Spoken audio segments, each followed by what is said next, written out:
last question, and I wasn't gonna bring it up, but I am.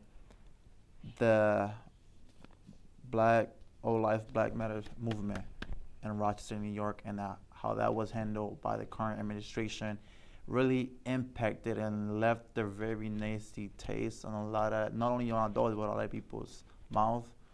How would you have handled that particular event? I think a couple of things that stood out for me just watching it on the news, and obviously I wasn't there, so my decisions, being there is different than watching it on TV. Mm-hmm. But I think it was very important that the police department engaged them before the event, outlined the rules of the protest. My understanding is that at about 9 o'clock, they ended up going down to East Avenue. I understood why, because you want to have a protest, you want to have impact on the city. You shut down the economical area. 8th Ave is where the money is being made, and if I want to have my voice being heard, hey, that's the place to do it.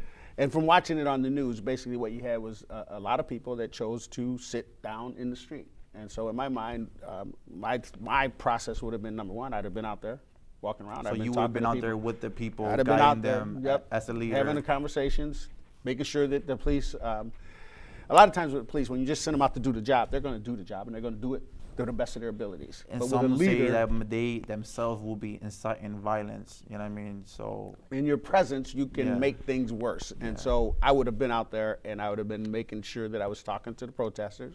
I'd have been talking to the officers. I'd have been making it clear that our role, and I want to make this real clear, the role of the police in the protest situations is to maintain safety and property so that property doesn't get destroyed. Mm-hmm. So therefore, if those two things aren't happening, you can just basically be a social animal within the protest. And that's how I envision it happening, is that you're there, you're talking to people, you're engaging people, you're letting the businesses know that, guess what? Today's going to be a bad business day. Yeah, today we're shutting down. We're going to make sure that no property gets destroyed, and we're going to make sure nobody gets hurt. That's our role. Okay, thank you for coming out and being able to speak with me. I really appreciate you.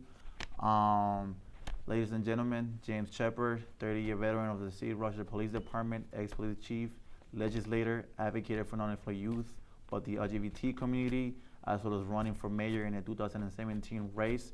If you like the video, please subscribe and like right down below. Thank you.